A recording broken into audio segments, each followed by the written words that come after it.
Hello everybody, today I'm back with another tier list for Honkai Star Rail.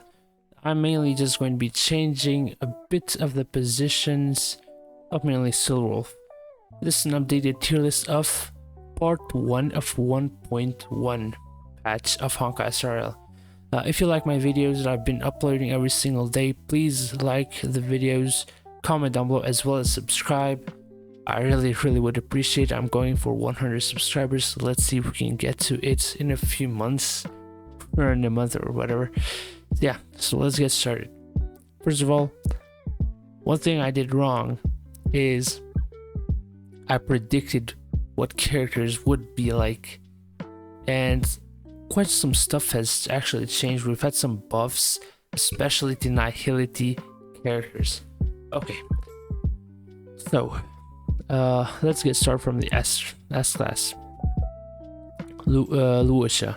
Now, if I'm going to be honest, Luocha is still going to be in me for an S rank, but I am going to keep him there as only a suggestive unit. So do not consider him at all, as this is like a tier list if you should summon him or anything about that. Just my own opinion and where I think this character is going to be in the tier list when it launches in the second part of this update. But yeah, okay. Sealy still S rank, the best DPS in the game, I feel like, and even for AoE almost, because of her talents. Bailu, best healer, obviously S rank. Branya, best support, obviously S rank. I'm going to have to degrade this just because as I've went further into the game, I've noticed that he just doesn't have the capabilities to break. Like, her buffs are amazing, I get that, but I just feel like for an S rank you really need to have something that you're really good at, like you're the best in the field, and I feel like S rank should have a meaning. So that's why she's going down to the A rank. Wealth. Now this is, I'm like an A. Like, Wealth is still the best debuffer in the game. If you're going by main stat like longevity, like if you want to survive for longer, he's going to be the best one. As well as like imaginary breaks are amazing. They slow and they imprison. It's really an amazing stuff that imaginary does. And obviously he has also received buffs, as all Nihility characters have in 1.1, so I am going to be keeping him there. Jingyuan, still top of A tier, could easily be S tier, the best AoE unit in the game, and just he needs a bit too much of an investment. Yangcheng, I've gotten Yangcheng, still haven't really built him totally, but from what I've seen on videos and even other people like Balkan, Tectone, and other creators say, and I've seen gameplay of him as well as what his skill description says, he seems like a very good character, and from what I've seen, I'd truly suggest him to get him and use him like I'm going to be doing. I just had to like do SilverWolf first. Now, SilverWolf, the main addition to this tier list, is definitely going to the S tier.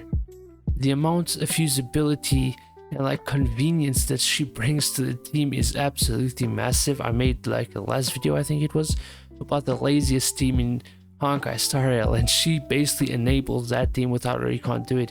You can basically be as lazy as you want. You can use any character that you want. I feel like this is the most important part about SilverWolf. You can use any character that you like and actually have it useful in every single battle, because she basically makes it super effective against any enemy. She basically enables you to play whatever character you want, whenever you want, and I feel like that's really awesome. You don't have to stick by the rules and go to a boss fight and you can't use your favorite character because it's not good against this boss. With SilverWolf, you can just use your favorite character whenever you want. Next is Gepard. Gepard is going to the S tier. I was wrong. Gepard's defense is so high that it's amazing. We basically don't need a healer. he's the best defensive unit in the game. Uh, the longer I play the game, the more I learn about the game, the more I learn about the characters. That's why I'm always saying I'm new to turn-based games. This is my first one besides Pokemon. I'm learning always. I'm sorry if I misinformed you guys, but yeah, I'm definitely in this thinking that part is S rank. Very, very, very useful unit. And Clara is definitely amazing. I feel like she sits in the same position. Same for this is Fire MC. Both are amazing characters. Natasha. Now, just because Natasha is the only 4-star healer in the game, I'm going to put her above Clara and right below Tingyun. No, actually, I'm going to put Clara over Tingyun. Then it's Tingyun, then it's Natasha, then it's Fire MC. Sampo, at the current time, I'm going to be demoting him to B rank. Sampo has a lot of value. You can do some crazy shit with him, but I feel like he's going to increase much more in value when Kafka comes out in the next update. And until then, he just is not on the same level as all these other guys. That's what I feel. Next is Sushang. Sushang is amazing. Actually, Asta is amazing. One of the best supports in the game. Definitely deserves her spot. You can do like these speed ups. She's basically a mini Bronya. Sushang is amazing. The best free-to-play physical breaker, as well as does a lot of damage. Really good character to actually use and build. I definitely suggest so. Donghung is also great. Now, Donghung and Sampo are kind of like in the middle ground. I feel like if you have Kafka, Donghung falls off and Sampo gets higher placing, but Donghung has more usability in boss fights. Like for example, you're fighting Svarog or somebody else that has like a different weakness, and they launch these minions that they have. With Donghung, you can like instantly break their enemies and destroy them, the minions. With Sampo, you just can't do that. Next is Qingshu QQ. I'm not going to say that name ever again. I don't know how to say it. I'm just butchering it. She's basically the only quantum besides Sealy that just gives her, and she's also very, very fun to play. You can do some amazing shit with her. Very fun. Yukong, we don't know anything about her, but simply just because she's a 4-star imaginary character, she deserves to be an A rank unit. Yeah, just because she's the only one we're going to get actually. SilverWolf, amazing AoE electric unit of the Path of Erudition. Amazing for free. You get her for free, which is like the main thing that I'm calling out her for a free unit. Absolutely amazing. Definitely suggest her.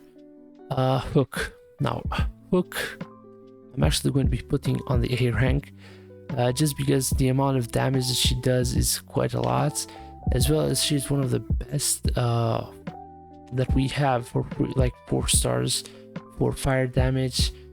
Extremely useful. Next is, as we all know, her, and yeah, she's staying in the same place. She just doesn't really have a spot yet, even in the next update. March 7th is extremely useful. Just I don't feel like she's on the same level as these other characters, but in the start of the game, you should always build March 7th. Extremely useful for most boss battles.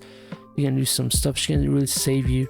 In example, like the third world of simulation, where you can just go like the path of preservation and just kill the others like quake damage, and you can survive with her. Absolutely amazing. Pela is a good debuffer, but kind of fell off. Sampo, as I told you. Physical MC is pretty bad, and Arlan is pretty trash, I'm gonna be honest, and Herta is the same as well. You can do some some cool stuff with Herta, but she just isn't really that good. And that's basically it, guys, for this video. Until next time, see y'all later.